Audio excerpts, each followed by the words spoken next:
तो दोस्तों आज से मैं जो है एक नई सीरीज प्रारंभ करने जा रहा हूं। ये सीरीज जो है संघ लोक सेवा आयोग द्वारा आयोजित होने वाली सिविल सेवा मुख्य परीक्षा में आने वाले सामान्य अध्ययन तृतीय प्रश्न पत्र में दिए गए सिलेबस पर आधारित है।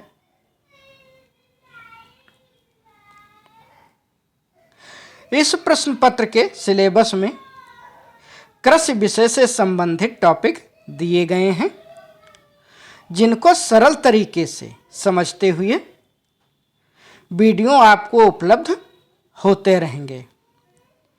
कृषि विषय से संबंधित सामान्य अध्ययन के तीसरे प्रश्न पत्र में प्रश्न संख्या 3, 4, 13 और 14 आता है, जो कि कृषि विषय से संबंधित रहता है। जिन प्रश्नों को हल करने से आपको 50 अंकों का लाभ मिल सकता है। कृषि विषय में स्नातक किए हुए छात्रों को कुछ हद तक इन प्रश्नों को हल करने में आसानी रहती है, परंतु कृषि विषय से इतर विषयों में जैसे अभियंत्रण, मेडिकल, भाषा, इतिहास के विद्यार्थियों के इन प्रश्नों को हल करने में कठिनाई आती है, क्योंकि इनके द्वारा कृषि विषय पर तकनीकी पकड़ नहीं होती। ठीक है।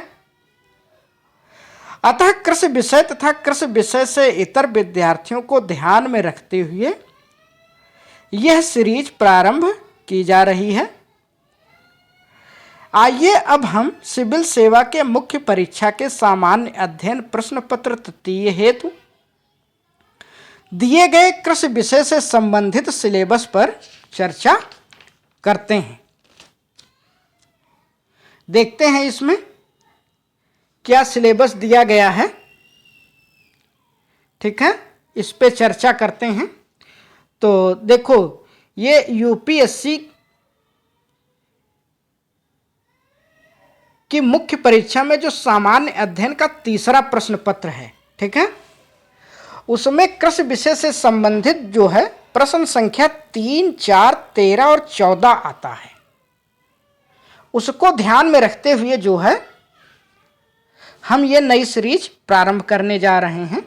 ठीक है, और ये जो प्रश्न हैं ये कृषि विषय से संबंधित रहते हैं। ठीक है, तो देखते हैं इसका जो सिलेबस है क्या है। तो इसमें पहला टॉपिक है मुख्य फसलें, देश के विभिन्न भागों में फसलों का पैटर्न। ठीक है, ये जो टॉपिक है ये सस्य विज्ञान से संबंधित है। इसमें हम भारत में उगाई जाने वाली फसलों के वर्गीकरण तथा उनके महत्व को ध्यान में रखते हुए जलवायु आदि का वर्णन करेंगे। ठीक है, हम इसमें पढ़ेंगे। फिर हम जानेंगे कि फसल पैटर्न क्या होता है। आगे इसी में देखेंगे कि फसल प्रणाली जिसको क्रॉपिंग सिस्टम कहते हैं वो क्या होता है और दोनों में क्या अंतर है। ठीक है, ये टॉपिक सिर्फ एक छोटा सा आपको लग रहा होगा कि भारत की मुख्य फसलें क्या हैं और देश के विभिन्न भागों में फसलों का पैटर्न। ये आपको लगता है कि ये बहुत छोटा सा टॉपिक है, जबकि इसके अंतर्गत जो पहले से ही प्रश्न पूछे जाते रहे हैं उन पर ध्यान देते हैं कि किस तरह के इस टॉपिक से संबंधित प्रश्न पूछे गए हैं।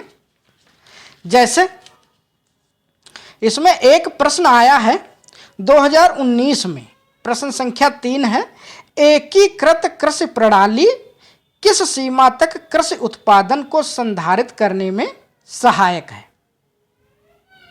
अब इस पूरे सिलेबस में आप देखिए कहीं पर भी एकीकृत कृषि प्रणाली का वर्णन नहीं दिया है, लेकिन अगर इस फसल पैटर्न और सस्य विज्ञान जो कृषि के विद्यार्थी हैं उन्होंने पढ़ा होगा एग्रोनॉमी ना, तो उसमें उनको मालूम है कि एकीकृत कृषि प्रणाली क्या है।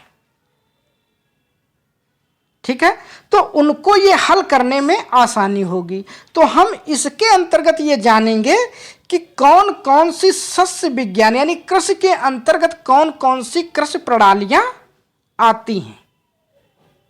ठीक है, ये जानेंगे और उससे संबंधित उसके महत्व, उसकी कमियां यानी उसकी जो लिमिट्स हैं उनके बारे में भी हम समझने का प्रयास करेंगे। साथ में हम ये देखेंगे कि देश के विभिन्न भागों में ये किस तरह से कृषकों को फायदा दे सकती हैं, तो हम इसको समझने का प्रयास करेंगे।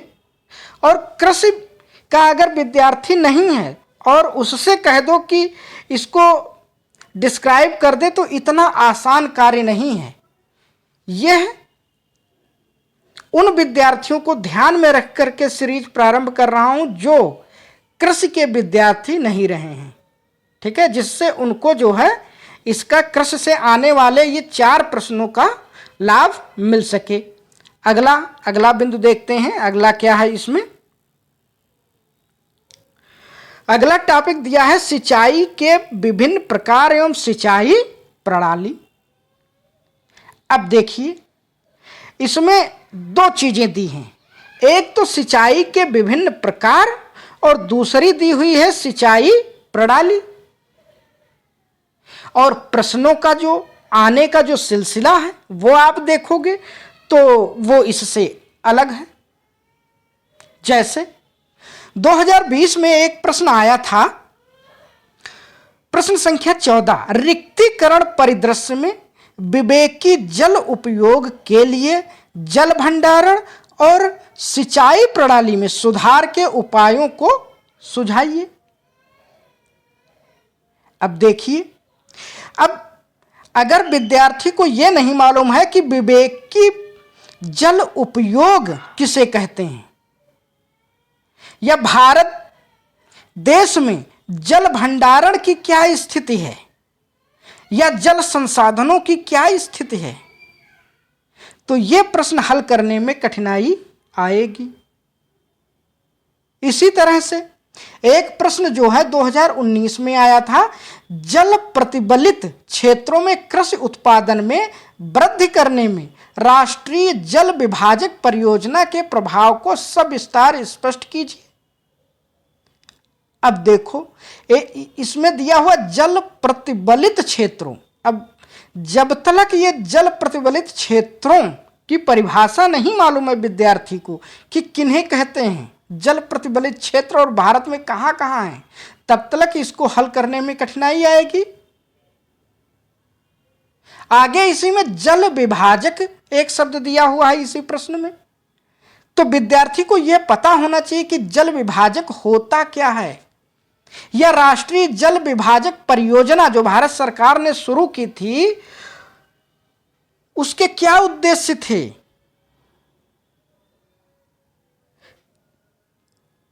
तभी आप इस तरह के प्रश्नों को हल कर पाएंगे। ठीक है, यह दिखने में लगता है कि यह सिलेबस बहुत छोटा सा दिया हुआ है, लेकिन यह छोटा नहीं है। इसमें आपको जल संसाधनों के बारे में पढ़ना है। जल संसाधनों के बाद सिंचाई किस तरह से होती है, सिंचाई संसाधन क्या है अपने देश में, इसके बाद किन किन क्षेत्रों के लिए किस किस प्रकार की सिंचाइयां हैं, कौन सी सिंचाई प्रणालियां हैं। ठीक है, तो ये सब चीजें जब पता होंगी तभी आप जो है इसमें से आने वाले प्रश्नों को हल कर पाएंगे। अगले टॉपिक पर ध्यान देते हैं। इसी में आया हुआ है सिलेबस जो है दिया हुआ, कृषि उत्पाद का भंडारण, परिवहन तथा विपणन संबंधित विषय एवं बाधाएं। अब देखिए इसमें क्या दिया हुआ है। इसमें दिया है कृषि उत्पाद का भंडारण। तो हमें तो सबसे पहले मालूम होना चाहिए कि कृषि उत्पाद कौन कौन से होते हैं, भंडारण कब से हो रहा है, कैसे हो रहा है, देश में उसकी क्या प्रवृत्तियां हैं, देश में जो कृषि उत्पादों का परिवहन हो रहा है किस तरह से हो रहा है, और किस तरह की विपणन व्यवस्था यानी मार्केटिंग किस तरह की अपने देश में है, क्या समस्याएं हैं उसमें, किसानों को किस तरह से लाभ पहुंचाया जा सकता है, और उन समस्याओं को जो विपणन संबंधी, परिवहन संबंधी या भंडारण संबंधी समस्याएं हैं, उनको कैसे दूर किया जा सकता है। तो जब तक हम इसका पूर्ण ज्ञान नहीं होगा, हम इसको हल नहीं कर सकते। ठीक है, आगे देखते हैं। इसी में अगला सिलेबस दिया हुआ है, इसी में टॉपिक है किसानों की सहायता के लिए ई प्रौद्योगिकी। अब ये ई प्रौद्योगिकी क्या है और किसानों की सहायता के लिए, भाई किसानों की कैसे कैसे सहायता की जा सकती है, उनमें से एक ये ई प्रौद्योगिकी है। ठीक है, इससे संबंधित सीधा सीधा प्रश्न पूछा है। 2023 के जो है प्रश्न पत्र में दिया हुआ है, कृषि उत्पादों के उत्पादन एवं विपणन में ई तकनीकी किसानों की किस प्रकार मदद करती है, इसे समझाइए। अब इसमें ध्यान दीजिए, देखिए यह प्रश्न कहता है कृषि उत्पादों के उत्पादन।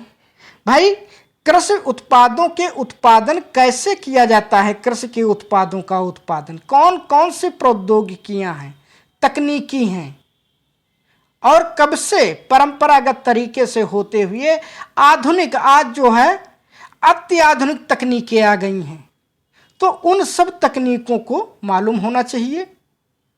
उसी में विपणन यानी मार्केटिंग में। ठीक है,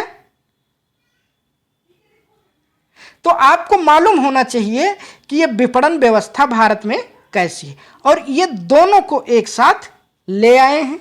अब देखिए कृषि उत्पादों के उत्पादन, भाई उत्पादन की बात कर रहा है, तो इसमें जो उत्पादन की ये बात कर रहा है, तो इसमें जो ये फसलों का पैटर्न, ठीक है, ये इसके अंतर्गत भी आएगा, और इसके अंतर्गत तो आएगा ही, और ई प्रौद्योगिकी सीधे सीधे इस टॉपिक से, विपणन से भी ये संबंधित है। तो जब तक हमें ये पूरा ज्ञान नहीं होगा इससे संबंधित, हम सिर्फ सिलेबस के आधार पे कह दें कि ये सीधा सीधा पूछा है, तो ये गलत है। ये इतना आसान नहीं है जितना आसान इसके सिलेबस में ये दिया हुआ है। इसको हल करने के लिए आपको इससे संबंधित पूर्ण ज्ञान होना चाहिए, और ये पूर्ण ज्ञान अगर आप कृषि विषय के विद्यार्थी नहीं रहे हैं तो वो इतना आसान नहीं है। ठीक है, अगला टॉपिक देखते हैं। अगला है प्रत्यक्ष एवं अप्रत्यक्ष कृषि सहायता। ठीक है, जिन विद्यार्थियों ने इकोनॉमिक्स पढ़ा होगा उसमें ये जो है सीधा सीधा उस टॉपिक से संबंधित है, उनको बहुत आसानी रहेगी इसको समझने में, तो इसके बारे में भी हम जानेंगे। अगला टॉपिक हम देखते हैं। अगला है न्यूनतम समर्थन मूल्य से संबंधित विषय। ठीक है, ये क्या होता है और ये किस तरह से कृषकों को लाभ पहुंचाता है, या किस तरह से बाजार की व्यवस्था को प्रभावित करता है, उसके बारे में हम पढ़ेंगे। आगे देखते हैं। इसी में अगला टॉपिक है जन वितरण प्रणाली उद्देश्य कार्य सीमाएं सुधार। ठीक है, इसके बारे में ये सारे के सारे टॉपिक कृषि से संबंधित है, कृषि उपज से, कृषि उत्पादन से, कृषि विपणन व्यवस्था से, कृषि परिवहन, सारे के सारे टॉपिक एग्रीकल्चर से ही ये संबंधित हैं। अगला देखते हैं बफर स्टॉक तथा खाद्य सुरक्षा संबंधी विषय, प्रौद्योगिकी मिशन, पशुपालन संबंधी अर्थशास्त्र। ठीक है, आगे देखते हैं।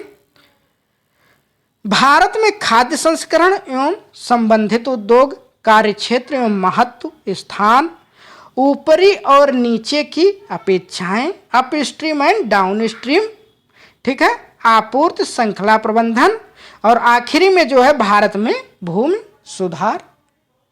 तो इतने से ये टॉपिक हैं, इसमें हम इन टॉपिक्स पर चर्चा करेंगे और इनको आसान तरीके से हम बताने का प्रयास करेंगे कि आपको जो है जो ये सिलेबस दिया है इससे आने वाले प्रश्नों को हल करने में आसानी हो सके। ठीक है, तो अब हम इस सीरीज में अगला वीडियो जो है हम बनाएंगे वो मुख्य फसलें, देश के विभिन्न भागों में फसलों का पैटर्न, इस पर ये कहाँ तक, ये कृषि विषय में कहाँ तक फैला हुआ है,